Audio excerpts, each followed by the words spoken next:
सद्गुरुवे नमः। स्वस्थ शरीर से ही आप धर्म, अर्थ, काम और मोक्ष ये चारों चीज़ की प्राप्ति कर सकते हैं। जब स्वस्थ शरीर नहीं रहेगा तब कुछ भी प्राप्त नहीं होगा। अतः स्वस्थ और निरोग, दीर्घायुवान, बलवान, सुदृढ़ रहने के लिए संत महात्मा आदि विद्वान वैद्य गणों ने, आयुर्वेद के महान प्रवर्तक भगवान धन्वंतरी साहब ने कहा है कि आयुर्वेद सर्व से सर्वोत्तम सर्वोपरि रसायन है। इससे विरक्त होकर के हम लोग अल्प आयुवान, रोगाग्रस्त और शारीरिक दृष्टि से दुर्बल होते चले जाएंगे। अतः आयुर्वेद का सेवन करें। एलोपैथिक तो मात्र सर्जरी लेकर के विद्वान है। किसी धातु रोग या वात रोग वो चिकित्सा नहीं कर सकते हैं, उसका डायग्नोसिस में नहीं है। जो बोलता है वो झूठ बोलता है, एकदम सफ़ेद झूठ। अतः देश दुनिया के सज्जनों से मेरा नम्र निवेदन है कि आपके प्राचीन बुद्धिजीवी लोकमान हकीम साहब, सुखेंद्र साहब, चिरक महाराज, सुश्रुत महाराज, भागभटजी महाराज, भगवान धन्वंतरी साहब आदि विद्वान, अश्विनी कुमार आदि विद्वान वैद्य गणों ने जो ज्ञान संकलित किया कि आने वाला जनरेशन इससे ज्ञान से लाभ प्राप्त करेंगे और स्वस्थवान, निरोगवान, बलवान, बहुभोजी रहेंगे। आप उनकी ज्ञान व विद्या जो का उपेक्षा कर करके अपनी भारी क्षति कर रहे हैं, अपने आयु और स्वास्थ्य के साथ खिलवाड़ कर रहे हैं। और उसका दुष्परिणाम है कि अभी घर घर में रोग संव्याप्त है। अल्प आयुवान, रोगाग्रस्त, शारीरिक दृष्टि से दुर्बल होते चले जा रहे हैं मनुष्य जाति, और दूसरा कोई नहीं। अतः मैं आप धन की श्रेष्ठता दे रहे हैं, लेकिन आपके प्राचीन बुद्धिजीवी विद्वान वैद्यगणों ने, ज्ञानी ध्यानियों ने कहा कि स्वास्थ्य ही संपत्ति है, health is wealth, good mind. आपको मैं विशेष वक्तव्य नहीं बल्कि यश इशारा देना चाहता हूँ कि 9वीं क्लास संस्कृत में पढ़े थे, महाजनो ऐन गतः सपन था। महापुरुष जिस रास्ते से जाएं वही रास्ता हम लोगों को जाना चाहिए। हमारे महापुरुष आयुर्वेद का सेवन क्या करते थे, सादा जीवन व्यतीत करते थे और ब्रह्मचर्य का पालन करते, सतोगुण में रहते थे, सदाचार का पालन करते थे, सत्संग भजन करते थे, जिससे कि सुख और परम सुख दोनों प्राप्त क्या करते थे। आपको मैं भैंसज रत्नावली दिखा करके, देख लीजिए, भैंसज रत्नावली है, शास्त्र दिखा करके प्रमाणित। क्योंकि इसलिए हमारा आप अभी जो है लालच से कुछ बोल देंगे, लेकिन मैं प्रमाण दे करके मैं आपको बताना चाहता हूँ। देखिए, वेद विद्यावटी, इसमें आपको बताया है कि शुद्ध पारा, आवरक, भस्म, कांत लो और शीशा भस्म, इनकी सभी भस्म को बराबर दो तोला लें। फिर सब को ब्रह्मी के रस में दिन भर उत्तम विधि से खरल करके बालुका यंत्र में रख करके पकावें। जब पक करके शीतल हो जाए तब उसको निकाल कर वारिक पीस लेवें। तदंतर इस चूर्ण के साथ अवरक भस्म, शिलाजित, सोना माखी, मंडूर भस्म, व्यक्रांत मणि भस्म और हीरा कशिश, इन सब को समान भाग लेकर एकत्र पीस कर मिलावें।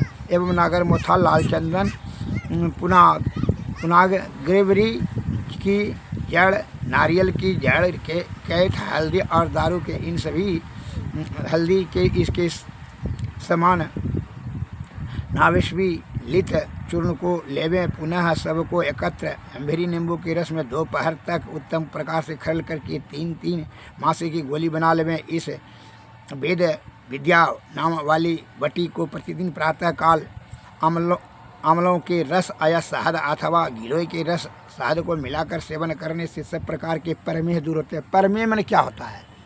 पर परो संयोग मोय का हो। परमेह मतलब, परमेह मने बीज पिघल कर करके जो दूषित हो जाता है धात, आपका पिघल के पेशाब के रास्ते से निकलने की प्रक्रिया को परमेह कहा जाता है। जिसको अभी के डायग्नोसिस, अभी के आधुनिक विद्वान डॉक्टर ने कहते हैं कैस्ट्रोल गिर रहा है, प्रोटेस्ट गिर रहा है पेशाब से, लेकिन आपके प्राचीन बुद्धिजीवी ज्ञानी वैद्य ने कहा पित्त परमेह, सन्निपात परमेह, बात परमेह, बहुमूत्र, धतव्यकारी, शीघ्र पतन, नामर्दी, निपुंसकता इत्यादि। अभी बहुमूत्र में बार बार पेशाब होना, बार बार पेशाब क्यों होता है? बोलेगा कि जो है किडनी में इन्फेक्शन हो गया, फिर इन्फेक्शन हो गया। लेकिन आपके प्राचीन बुद्धिजीवी ज्ञानी विद्वान वैद्य करते हैं कि जब शरीर में जो क्षोभित हो जाती है, क्या दूषित हो जाती है वृज, रक्तकण दूषित हो गया तो वृज दूषित होकर के क्षोभित कर करके वह मूत्र मार्ग से प्रवाहित गिरने लगता है। और जब गिरेगा तो स्वाभाविक बात है कि जो है किडनी के माध्यम से जगह गिरेगा तो स्वाभाविक बात है कि वहाँ जो है गंदगी सब जमा करेगा किडनी के मार्ग में। उसी को डॉक्टर भी इन्फेक्शन कहते हैं। लेकिन जो है हमारे प्राचीन बुद्धिजीवी ने कारण पर विशेष प्रकाश डाले हैं कि भाई किस कारण से हो रहा है, वो कारण को निवारण कर दिया जाए। और वो कारण में जो है वह एक छोटा रोग होगा तो मान लीजिए धात जब गिरेगा शरीर से तो जो है किडनी होकर के मूत्र मार्ग होकर के वही जमेगा, गंदगी सब जमेगा तो इन्फेक्शन होना स्वाभाविक क्रिया है। अतः मैं नम्र निवेदन कर रहा हूँ कि आपको हम फुसला नहीं रहे हैं कि आप हमसे आइए इलाज करवाने के लिए। हम यह स्पष्ट करना चाहते हैं, आप अपने प्राचीन बुद्धिजीवी ज्ञानी वैद्य ने जो लिखा वह शास्त्र दवा बना करके अपने सेवन किया है। कंपनी ये तो पैसा कमाने के लिए नाना प्रकार का छल कपट परपंच कम्बाइनेशन में चोरी करती है। अतः अपने से बना करके सेवन कीजिए। अरे घी के नाम से डलडा दुकान से करेंगे और अपने भैंसिया का दूध से घी बनाएंगे तो दोनों में अंतर नहीं होगा। अब 10 मूला रिश्ते 10 जड़ी का काढ़ा अपना से बना कर पीजिए। अब अशोकारिष्ट, अर्जुनारिष्ट, पंचारिष्ट क्या अपने से बना कर पीजिए। देख लीजिए भैंसा जितना बोले आपको कि जिन सज्जन को जो ज्ञान पूछने का इच्छा हो आप पूछिए, हम बता देंगे परमार्थ के लिए। कहा है हमारे गुरु महाराज का कहना है, परहित सरिस धर्म नहीं भाई, पर पीड़ा सम नहीं अधिमाई। मैं 50 वर्षों से निरंतर जो है देश का सेवा कर रहा हूँ। अतः ज्ञान से और आयुर्वेदिक चिकित्सा से जिन सज्जन को चिकित्सा और ज्ञान की आवश्यकता है आप हमसे संपर्क साधें। मेरा मोबाइल नंबर 93 34 70 46 25। श्री सद्गुरु महाराज की जय। आप दवाई बनाने का विधि बताने पूछना चाहते हैं भी पूछ सकते हैं, बता देंगे। चिकित्सा करना चाहते हैं आप चिकित्सालय पर आइए या वहाँ से फ़ोन से कांटेक्ट करेंगे, दवाई कोरियर से भेजा देते हैं। अभी प्रदेश वासियों का हम सेवा निरंतर कर रहे हैं, कोरियर से दवाई भेजवा देते हैं। जिन सज्जन को आप रोग पूछ कर देखिए। लेकिन मैं यह देश दुनिया को चैलेंज करता हूं कि आप अपने प्राचीन बुद्धिजीवी विद्वान वैद्य का एक शब्द वाक्य छोड़ दीजिए, शब्द आप नहीं काट सकिएगा, इसको असत्य नहीं साबित कर सकिएगा। भैंसा जितनावली को कोई भी शास्त्र को आपका दिमाग में वेले छल कपट परपंच है, कामनी और कंचन प्राप्त करने के लिए ललायित हैं, उसी को प्रतिष्ठा का आधार मानते हैं। लेकिन हमारे बुद्धिमान आदि विद्वान धर्मपरायण बुद्धिजीवी दीर्घायुवान वह निर्मल और शुद्धचित पवित्र आत्मा से आने वाला जनरेशन के लिए उपकार हेतु यह शास्त्र लिखे हैं। अतः ज्ञान इसमें जमा करके दिए हैं। इस पर झुटलाने का, अपना उपक्षा इसका करने का आपको कोई अधिकार नहीं है। आप एक भी शब्द को असत्य साबित करके दिखला दीजिए। आप अमल कीजिए। ये हमारे देश के प्यारे सज्जनों, आप अमल कीजिए।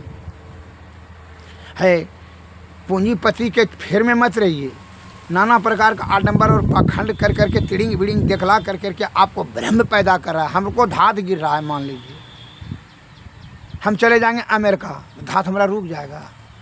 आप इतना तो सोच सकते हैं। उसके लिए धात रोकने के लिए हमको क्या करना चाहिए? तो जंगल नहीं जाएंगे जी। कौवा महुआ बबुल जाबुन तिलकोचा गुलती चिचड़ी बरियारा धुरूप पर करे जाकर काढ़ा बना करके पिएंगे। पर में गज केसरी रस, पर में हांतक रस, पर में हरी रस खाएंगे। तुमको अमेरिका जाने का क्या ज़रूरत है? लंदन से डॉक्टर का क्या ज़रूरत है हमको? प्यास किसी को लग जाए तो हम कहाँ क्या करेंगे? अरबपति के पास चले जाएंगे तो पानी वहीं मिल जाएगा, समुंदर से पानी मिल जाएगा। तो पानी 1 लोटा चाहिए प्यास बुझाने के लिए। तो पूरा दुनिया का सारे संपत्ति हमको दे दिया, प्यास थोड़ी बुझ जाएगा? कुछ नहीं बुझेगा। इसलिए कहा है कि क्षितिज जल पावक गगन समीरा पंच रचित या अधम शरीरा। ये 5 तत्व से शरीर बनाई गई है। इसमें जो चीज़ की आवश्यकता वह चीज़ तत्व प्रकृति ने पहले दे चुकी है। एक आदमी ने कहा कि बड़ा डॉक्टर पैसा होता है तो इलाज कर रहे। सुनिए, हम एक उदाहरण देते हैं कि माँ के गर्भकुंड में थे तो स्तन में दूध का है। बड़ा डॉक्टर ने दे दिया, विद्वान दे दिया, विज्ञान दिया, सरकार दिया, कौन दिया? तो भूख दिया तो भोजन की व्यवस्था पहले, श्वास की हवा पहले व्यवस्था कर दिया, श्वास दी तो। रोग दिया तो निदान पहले जड़ी बूटी दवा दे दी है। प्रकृति कोई चीज़ छोड़ी नहीं है। आप उनकी उंगली उठाने का जो दुष्कार्य कर रहे हैं, ये सबसे बड़ी भारी भूल है। अतः जिन सज्जन को आयुर्वेद से चिकित्सा सेवा लीजिए। आपको सर्जरी का जरूरत है तब वो सर्जन के पास जाइए, अन्य तो इधर उधर भटक कर करके अपना जो है ना ये आडंबर पाखंड के और धनमान के चक्कर में मत फंसिए। धन का संबंध ही बेईमानी से और ज्ञान का संबंध अध्ययन से, बल का संबंध व्यायाम से। श्री सद्गुरु महाराज की जय। बिना अध्ययन से विद्वान नहीं होगा, और कोई भी धनवान विद्वान आज तक नहीं हुआ, इतिहास ने गवाह कर रहा है। वो अय्यास हो जाता है, जिसको आधा पेट में भोजन मिलता है वही विद्वान बनता है। यह कड़वा सत्य है। श्री सद्गुरु महाराज की जय।